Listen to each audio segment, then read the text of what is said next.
Ilongo Tours saw Wexford, Ireland.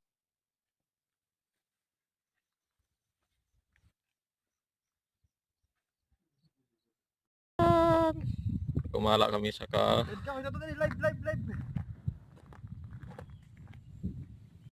million flower nining oh. Diba meron din tayo niyan dati. Oh, grupi. Group.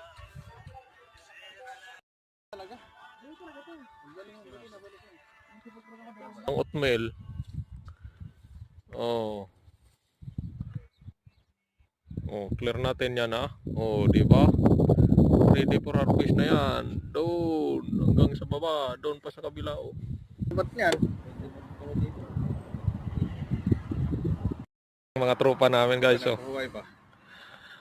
Tapos pa uwi, lalakad na naman 4 hours ay 1 hour and a half.